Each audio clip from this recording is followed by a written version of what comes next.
กระทำแล้วบ่ว่าจะเป็นการคิดกระทำทางความคิดทางวาจาเว้าทางกายกระทำสิ่งใดที่กระทำแล้วที่ให้เกิดความสงบเย็นนั่นแหละเอิ้นว่าบุญเกิดได้ตั้งหลายอย่างหลายทางบุญนี่เราต้องทำความเข้าใจดีๆสักก่อนความสงบภายในใจเราเองสงบเย็นแล้วก็เป็นประโยชน์ไม่ทำร้ายเบียดเบียนผู้อื่น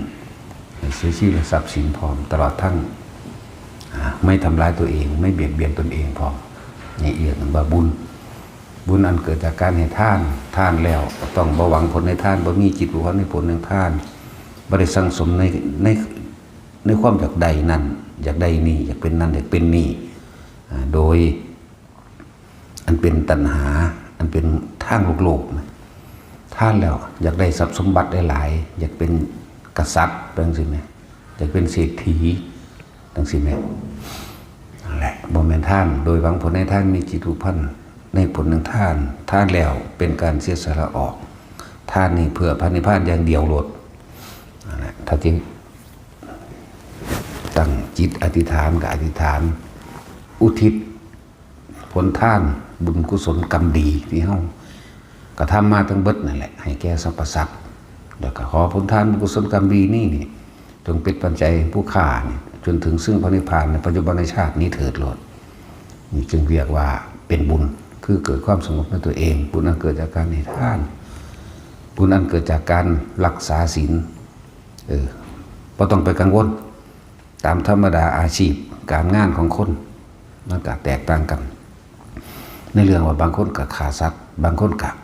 มีการหาอยู่หากินเกี่ยวกับอาศัยสัตว์มาเลี้ยงเจ้าของเองแต่ว่าบุญอันเกิดจากการรักษาศีลโดยเจตนาก่อนที่สินอนทุกคนก็ตั้งขึ้นมาโดยตนเองเจตนาตวิรัตตั้งใจรักษางดเว้นโดยตนเองก่อนที่นอนเขาก็ไหว้พระพุทธังธัมมังสังฆังนะโมสามจบข้าพเจ้าขอตั้งจิตเจตนาในการรักษาศีลเนี่ยงดเว้นจากการฆ่าพระเจ้าจากไม่ฆ่าสัตว์ลักทรัพย์ประพฤติผิดในการไม่โกหกไม่ดื่มสุราละเมลัยตั้งแต่บัดนี้เป็นต้นไปจนกว่าข้าพเจ้าจะตื่นนอนแล้วเลิกกันกิจจังนี้มันก็เกิดความสงบในตัวเองแล้วเป็นบุญไปบุญเกิดจากการให้ทานบุญเกิดจากการรักษาศีลแล้วก็บุญอันเกิดจากการให้ส่วนบุญ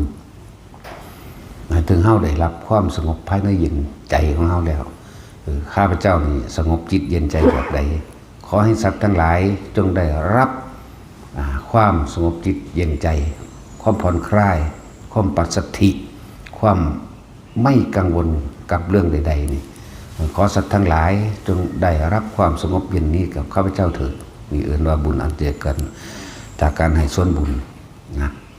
แต่ว่าบ่ต้องไปแลกบ่ต้องไปหวังอย่างอื่นนะบุญอันเกิดจากการชักชวนบุคคลผู้อื่นมาทำบุญนี่บวยยาวัจจะไม่คนเขาจะเอื่นบุญอันเกิดจากการชักชวนบุคคลผู้อื่นมาทำบุญให้ท่านบุญอันเกิดจากการค้นขวายโดยท่านบุญชักจูงชักชวนพาเข้าไปฟังธรรมบุญไปทำนั่นนี่หรือบุญอันเกิดจากการให้ธรรมะเป็นทานคืออย่างนั้นเขาแนะนำว่าให้ฟังพระองค์นั้นเด้อหลวงปู่องค์นั้นเด้อหลวงตาองค์นั้นเด้อนี่ก็เอิ้นว่าให้ธรรมะเป็นทานเหมือนกันแนะนำหรือแนะนำสิ่งที่ตัวเองรู้มาแล้วนี่สิก็เอิ้นว่าบุญอันเกิดจากการให้ทานบุญอันเกิดจากการโมทนาส่วนบุญผู้อื่นหมายถึงเฮาเห็นเขาทำบุญเฮาเห็นเขาทำคุณงามความดีอันใดก็แล้วแต่เฮานี่มีจิตใจเขาไปร่วมยินดีกับเขาคำว่าโมทนาแปลว่าร่วมยินดีดีใจปราบปลื้มใจมีความรู้สึกดีกับสิ่งที่เขาเห็นนั่นเองแม้กระทั่งว่าเฮาเห็นเขารถมันตกกี่ตมตกลมมีคนอีกกลุ่มหนึ่ง4-5 คนไปซอยดันรถกันขึ้นสุกรถยู่รถขึ้นออกจากลมนั้นเขาก็มีความยิ้มแย้มแจ่มใสเบิกบานน้ำเขาเองนั่นแหละเอิ้นว่าโมทนาบ่หันตะก้าวคำ แต่เกิดความรู้สึกว่าดีใจปลื้มใจน้ำเขานั่นแหละบุญอันเกิดจากการโมทนาส่วนบุญผู้อื่นเห็นคนไปวัดแล้วก็นึกอิ่มอกอิ่มใจขึ้นมาในตนเองเลยเนี่ยเห็นคนไปวัดไปให้ทานไปรักษาศีลเห็นพระสงฆ์องค์เจ้าย่างไปตามถนนหนทางหรือในวัดแม้กระทั่งการได้ยินเสียงสวดสาธยายสวดมนต์มื้อนี้สาธยายคำสอนพระเจ้าก็เกิดความดีใจไปน้ำเขาเจ้าเอื่นว่าบุญอันเกิดจากการโมทนาเห็นเขาให้ท่านพาก็เนื้ออิ่มอกอิ่มใจน้ำเขาเจ้าเกิดความปลื้มขึ้นมาในตัวเองเอื่นว่าบุญอันเกิดจากโมทนาเห็นเขาถวายวิหารกุฏิเฮ็ดท่วมเฮ็ดถนนถวายผ้าป่าหรือหลายๆอย่างในการที่เห็นเขาเจ้าซอยเหลือซึ่งกันและกันเขาก็เกิดความอิ่มอกอิ่มใจนั่นเอิ้นว่าโมทนาส่วนบุญยินดีเนี่ยเขาจักแต่ว่าสาธุไปว่าดีแล้วในภาษาตรงๆมันแต่ว่านะแค่เขาเห็นปุ๊บเขาบริกล่าวคำว่าสาธุอะไรเกิดความดีใจน้ำพระเจ้า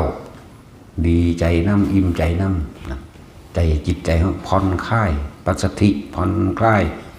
เกิดความอิ่มโอ้ยแต่เป็นคนทั้งโลกเนี่ยเป็นทั้งสี่เบิดขึ้นสีดีเนาะนี่ก็เป็นโมทนาแล้วว่าหาแต่ว่าสาธุอะไร บุญอันเกิดจากการโมทนานี่นะมันเหตุให้เฮาบ่อิจฉาริษยาจากบ่เฮาจะเป็นคนที่บ่อิจฉาริษยาผู้ใดบ่ย่านไผได้ดีนั่นแหละ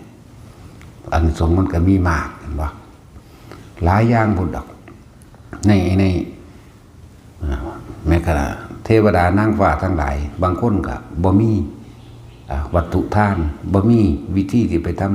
ำแม้กระทั่งคนยากคนจนขอทานเห็นนั่งวิสาขาหมู่นี่แหละไปทำทานแต่ว่าโดยความเป็นตะขอทานบ่กล้าเข้าใกล้เขาได้ตระหนึกอิ่มอกอิ่มใจอยู่น้ำเขาเจ้าสาธุเด้อนะในใจนั่นแหละเห็นเขาเจ้าแค่เดินทางไปวัดซื่อๆเกิดความอิ่มอกอิ่มใจน้ำแล้วนั่นเขาเจ้าโมทนาเห็นผู้ใดไปวัดก็ตามเห็นผู้ใดไปให้ทานพระสงฆ์องค์เจ้าไปยังสิเกิดความอิ่มอกอิ่มใจนั่งนั่นตายแล้วพุ่นไปยุสวรรค์ดาวดึงพุ่นบางคนได้สูงกว่านั้นโดยซ้ำไปนั่นแหละนี่แค่ว่าโมทนาดินี่บ่ได้มีอหย่างทานน้ำเขาแต่ว่ามีความยินดีมีความปลื้มใจโอ้ยเหตุจังใดกูสิมีโอกาสเฮ็ดได้นะด้วยว่าเป็นคนต่ำต้อยเป็นขอทานเป็นอีหยังที่สังคมรังเกียจแต่ว่าก็ขอโมทนานำพระเจ้านั่นแหละมีอานิสงส์มากพวกเขาตั้งว่า พยศอีหยังที่มันเป็นกุศลเป็นประโยชน์ต่อคนหมู่มากส่วนร่วมจังซี่โมทนานำพระเจ้าโลดได้อิจฉาเขาเถอะนะบ่ต้องไปอิจฉาเขาเฮ็ดอีหยังก็แล้วแต่เขาไปเฮ็ดลงทานจังซี่สาธุเห็นเขาไปซอยเหลือน้ำท่วมสาธุไปเรื่อยมีความอิ่มเอิบในใจของเจ้าของเองโอ้ถ้าเกิดเหตุผิดภัยบ้านเมืองต่างๆที่คนทางใดได้รับทุกข์ต่างๆเราเห็นคนซอยเหลือกันมันอิ่มเอิบขึ้นมาโลดเด้มันปลื้มขึ้นมาโลดนั่นแหละมันชินจนว่ามันเป็นเองเลยอันนี้อยากให้ทุกคนเป็นจังซั่นมันเขาสิท่านหน่อยสิท่านหลายมันเขาผู้อื่นมันเขาสิท่านแข่งกระชังแต่เฮาบ่สนใจตรงนั้นเฮาแต่มันดีแล้วเห็นเขาท่านแข่งกันเอาหนากันกระสร้างเขาบ่เอาหม่องหันเฮาเอาหม่องอย่างเขาก็ทำประโยชน์นั่นมันก็ไปหันจังว่าความอิจฉาริษยาของคนเกิดเพราะว่าบ่ร่วมยินดีกับเขาเวลาเขาทำความดีเขาก็ฝึกหัดไปมันมีอานิสงส์มากอยู่แต่ระลึกนึกถึงอดีตศาสตร์ก่อนเขาก็เป็นคนทุกข์โมทนาสาธุนำกับหมู่เจ้าฝ่ามหากษัตริย์เขาเจ้าเองศาสตร์ก่อนเป็นยาจกบ่ได้มีโอกาสได้ไปให้ทานน้ำเขาเพราะขอท่านตัวเองขอหากินเองมันก็พอแห้งแล้วก็บ่มีแล้วได้แต่รวมยินดีโมทนากับเขาก็สร้างสมมาเลยนั่นแหละ บางที่ก็แม้กระทั่งว่าตัวเองสิไปทำความดีก็ย่านเขารังเกียจไปปัดกวาดทางที่พระสงฆ์องค์เจ้าเพิ่นย่างในสมัยการครั้งหนึ่งปัดกวาดหนทางขนาดปัดกวาดก็ได้แอบไปเฮ็ดเอาดิว่าย่านเขาเจ้ารังเกียจโดยความต่ำต้อยปัดกวาดลานพระเจดีย์ต่างๆปัดกวาดตามถนนหนทางอันใดที่พระพุทธเจ้าเดินทางไปบางบือพระสงฆ์เฮ็ดอย่างซอยบ่กล้าเข้าไปซอยแบบอยากไปเฮ็ดน้ำอยู่แต่ว่าบ่กล้าเข้าไปเต็มที่ใจนี่ไปเต็มที่แต่ว่าหูจักในฐานะเป็นยาจกเป็นขอทานแอบเฮ็ดเอาตายไปดูสิทธิ์พุ่นได้ล่ะสูงใหญ่อยู่ได้ล่ะนั่นแหละยังสั้นแล้วตายจากสัตว์นั่นแหละไปดูสิทธิ์ในจังหวะอย่าอิจฉาหรือเสียกันในผู้ใดทำดีซอยเหลือคนซอยเหลือสัตว์ให้อาหารสัตว์ต่างๆช่วยเหลือพึ่งซึ่งกันและกันทั้งสี่โมทนาโลดก็เลยว่าบุญอันเกิดจากการโมทนาหายโพดอกชาติหนึ่งที่ว่าเนี่ยเป็นมหาทุกตะทุกที่ชุดคือบ่มีหยังเลยแม้กระทั่งการที่ไปทำคุณงามความดีร่างกายก็ยังบ่มีกำลังเพราะอาหารต้องสั่นแหละหลายอย่างอยู่ดอกที่แนะนำให้ทุกคนทั้งเบิดนี่ก็เป็นเพราะว่าพวกเขาบ่รู้มีแต่ความเห็นแก่ตัวอยากได้อยากดีอยากมีอยากเป็นนั่นนี่เลยเกิดการข่มเหงและร่างแก่บางชาติเกิดเป็นเจ้าฟ้ามหากษัตริย์มีอำนาจมากสั่งประหัตประหารสังขาบางชาติเกิดเป็นเศรษฐีข่มเหงเอาเปรียบร่างแก่คนจนตะคองกับเวียนไหวมาหลับผลของการจนมั่งของคนทุกข์มั่งบางชาติดูถูกคนที่เขาป่วยเป็นโรคนั้นโรคนี้ตัวเองกลับขึ้นมันได้รับความรู้สึกของเขาที่ไปดูถูกเขามั่งหลายอย่างนี่ที่คือความบรู้ที่พวกเขาคิดดีก็ไปเกิดอย่างว่าคิดเร็วก็ไปเกิดทั้งสองคิดนี่ก็คือความเข้าใจผิดคิดว่าตัวเองถูกนั่นเองนั่นแหละถึงว่าเขาพยายามสละความเห็นออกให้เบิดสละความคิดเห็นในความสรุปสละความคิดเห็นที่สรุปความคิดเห็นของเองอันนั้นผิดอันนี้ถูกอันนี้ดีอันนี้เลวบ่มีผิดบ่มีถูกถ้าเขาเข้าใจดีแล้วจังว่าอันใดก็ช่างสังสมสิ่งที่มันเป็นกุศลอย่างเดียวเขาเฮ็ดบ่ทันได้เต็มที่ก็ช่างมันคือเขาบ่อาจสามารถตัดใจออกได้เต็มที่นี่นะหรือเขาบ่อาจสามารถที่ทิ่มครอบครัวทิ้งสมบัติพระสถานออกมาบวชจังซี่ก็ค่อยๆโมทนาไปเรื่อยยินดีนำไปเรื่อยสละความเห็นออกในความว่าคนนั้นดีแล้วมาเทียบผู้เลวว่านี่ผู้ดีเลวผู้นั้นจังดีแต่จริงๆคืออารมณ์เจ้าของเองที่ไปยืนยันตัดสินว่าคนนั้นผิดคนนี้ถูกมันเลยมีคนดีและคนเลวอันนี้เป็นเรื่องละเอียดอยู่เด้อ เข้าไปหาดูถูกคนมั่งบางที่เขาก็ยกย่องคนผิดบางทีนะนั่นแหละเพราะว่ามันมีการไปตัดสินบางที่ก็พลอยตามไปกับเขาพอเห็นแก่ความอยากได้เห็นเขาผิดอยู่แต่ว่าเขาข้างเขาก็มีเดี๋ยวนั้นเขาก็กราบมาถูกกรรมอันนี้ให้ผลขึ้นคือเก่านั่นแหละเขาข้างคนผิดทั้งสิ้นจังว่าหลายอย่างถูกกาวตูใส่ร้ายด้วยตัวคำไม่จริงเกิดจากเข้าไปกาวตูใส่ร้ายเขาเหมือนกันจังว่าการได้ยินได้ฟังเป็นเหตุให้คนที่บ่มีธรรมะคนที่บ่ฟังธรรมคนที่บ่ท่านได้รู้อวิชชาบ่ท่านนี่มันสิมีการได้ยินได้ฟังเห็นให้เกิดการคิดเห็นให้เกิดความเห็นคือสรุปความเห็นว่าผิดว่าถูกว่าดีว่าบ่ดีสารพัดแต่ความคิดปรุงแต่งสรรหาแต่คำที่มาเปรียบมาเทียบเพื่อจะยกตนให้คนอื่นต่ำนี่ถ้าว่าจริงแล้วมันก็เกิดขึ้นจากใจเฮาเบิดนั่นแหละแต่เฮาดูอย่างนี้แล้วคนทำดีอยู่ใส่ก็สร้างไผก็ตามบ่เกี่ยวกันให้พวกคนร่วมโมทนาสาธุกับเขาโลดวันการให้ทานรักษาศีลสวดมนต์ภาวนาไปวัดใดก็ตามสร้างวัดเจดีย์ต่างๆเขาเจ้าทานเงินทานอย่างร่วมกันเฮ็ดนั่นเฮ็ดนี่ให้เฮารวมยินดีนำเขาเจ้าจนเกิดกลายเป็นอุปนิสัยขึ้นมาเลยเป็นเองเดี๋ยวเบิ่งซื่อๆกับ อิ่มขึ้นมาในใจเขานี่แหละความรู้สึกเกิดอิ่มจนเกิดว่าทั้งโลกนี่มีแต่คนช่วยเหลือกันโลกคือสิบ่แข่งแย่งชิงแล้วก็บ่ฆ่ากันนี่มันจะเป็นขึ้นมาของมันนะว่าให้ร่วมต่างฝ่ายต่างมีหน้าที่เฮ็ดอีหยังก็บ่ต้องไปอันนั้นนี่กันเฮ็ดหน้าที่ของไผของมันอย่างว่าพวกเขาเกิดขึ้นมากเพราะความบ่รู้นี่แหละตัณหาและอุปทานเขาเองอย่างว่าค่อยๆเฮ็ดไปสละไปฟังไปแต่ว่าสิ่งที่เน้นอยู่เดี๋ยวนี้ก็คือให้ทุกคนจากคำว่าทรงฌานเจริญฌานให้มันจิตตั้งมั่นให้มันเกิดกลายเป็นสมาธิเย็นนี้ออกจากกายตัวเองเถอะอยู่ในลมหายใจมั่งอยู่ในจุดอุณาโลมในความรู้สึกในกายนวงๆนิ่มๆเย็นๆยังอยู่หัวมั่งหน้าผากมั่งกลางอกมั่งว่าตั้งบนนี้ออกจากกายเขาเองนั่นแหละได้ละคำว่าสมาธิได้ละหนทางแห่งหลักธรรมได้ละเข้าใจหลักจิตผู้ใดหูจิตผู้ใดเข้าถึงหลักจิตคือความคิดถ้าคิดมันบ่คิดบ่นึกไปทางอื่นมันบ่ไปหาสร้างภพจิตถ้าเขาจับเคล็ดลับว่าจิตไม่มีที่ตั้งแต่ขอให้อาศัยหลักการ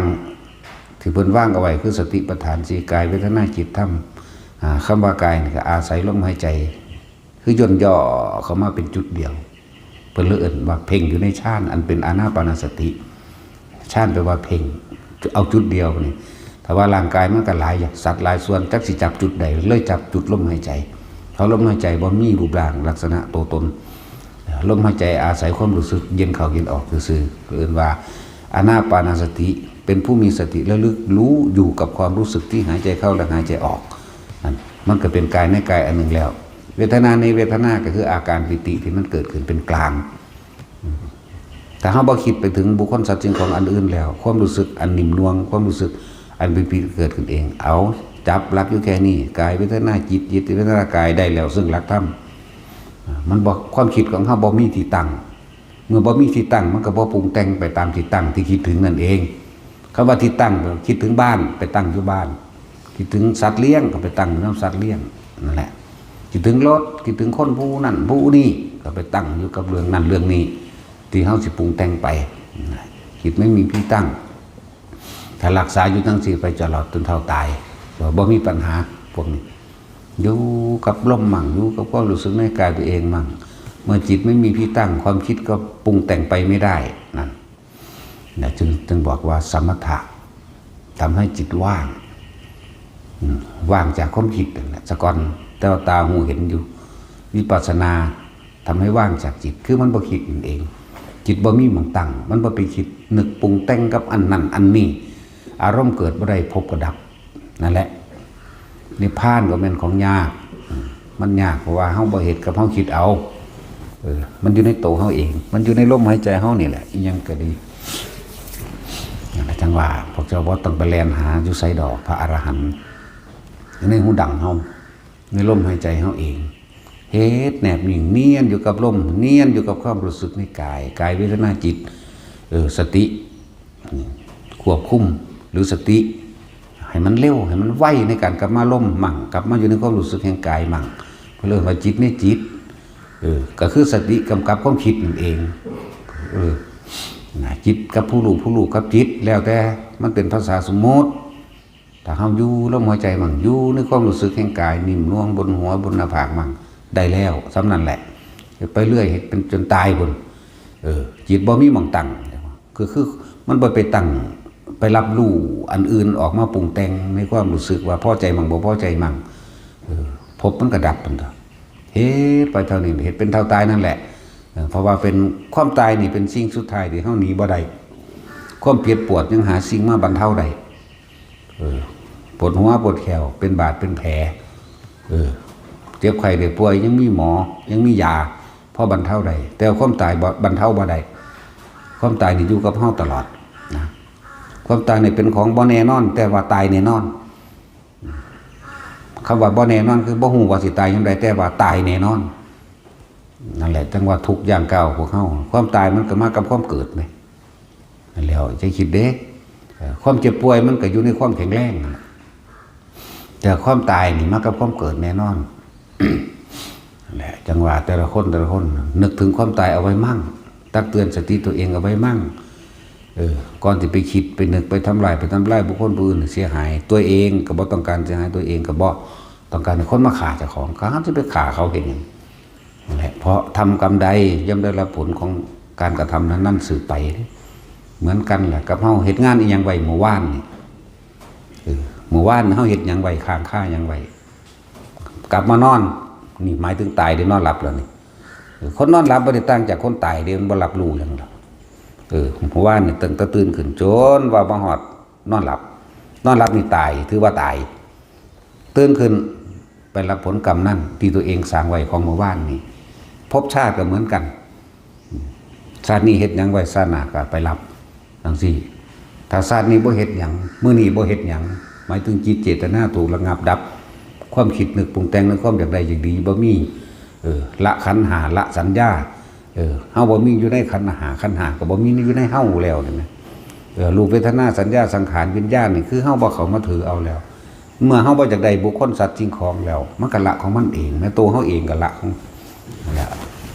ตาหูจมูกลิ้นกายมันบ่ไปแสดงหรอกมันบ่ไปปรุงบ่ไปแต่งหรอกรูปรสกลิ่นเสียงเฮาบ่ดึงเข้ามาล่ะความคิดนึกมันไปบ่ได้เพราะว่าเฮาอยู่ในความรู้สึกลมหายใจเข้าออกมั่งอยู่ในความรู้สึกนิ่มนวลบนหน้าผากกลางหัวมั่งก็อยู่แค่นี้แหละนะคำว่าละขันธ์5ก็ดีส่วนเรื่องร่างกายนี่ปัญญามันรู้ล่ะว่าเกิดว่าตายมันความจริงที่เฮาคือเฮายอมรับคำว่าปัญญายอมรับมีบ่พ้นแน่นอนคำว่าตายนี่กูตายแน่นี่เห็นมาหลายแล้วผู้ใดก็ตายผู้ใดก็ตายมายอมรับให้ตนเองที่บัดนี้บัดนี้เหลือแต่เวทนาสัญญาสังขารกับวิญญาณแปลว่ารับรู้หรือความรู้สึกหรือรู้ยังไว้ที่สะสมไว้แล้วบัดนี้ถ้าคิดมันบ่คิดบ่นึกมันก็กลายเป็นแต่รู้ซื่อๆรู้โดยบ่มีเจ้าของรู้บ่ได้เป็นเจ้าของดูโดยว่าเขาไปยึดมันถือมันหูแต่ว่ามันเกิดมันดับเนี่ยมันหอดบ่มีจิตปุ่นแล้วนั่นแหละจะให้ไปเถอะเดี๋ยวก็เข้าใจเองดอกมีหรือว่ามีก็สร้างมันเป็นภาษาสื่อสารเกิดความเข้าใจซื่อๆจิตไม่มีที่ตั้งมันบ่มีจิตปุ่นล่ะจักบ่ล่ะแต่จิตมีที่ตั้งจังเอิ้นจิตมันตั้งอยู่ไสตอนนี้ตั้งอยู่รถที่เจ้าของที่ว่ามันเป็นของเฮาตั้งอยู่บ้านที่ว่ามันเป็นบ้านเฮาตั้งอยู่หน้าตั้งอยู่เลือกสวนแบบหน้ากิจการงานต่างๆตั้งอยู่นั้นบุคคลพวกนี้นั่นแหละมันจึงเป็นจิตแต่ว่าสู่เพิ่นละแล้วบ่มีจิตมันบ่มีหม่องตั้งมันมีหม่องว่าง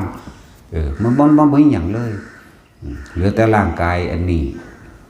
พอได้เฮ็ดนั่นเฮ็ดนี่เฮ็ดไปสร้างตายนั่นน่ะจังว่าเฮ็ดไปเถอะตราบใดที่เฮาบ่ออกจากทางมันนี่แหมมันสิไปไสมันบ่หนีไปไหนดอกนะขออยู่ในทางมรรคเป็นต้นผลเป็นปลายมรรคก็คือทางมรรคกับผลก็อยู่นำกันนั่นแหละถึงว่าเฮ็ดไปเอาละพอ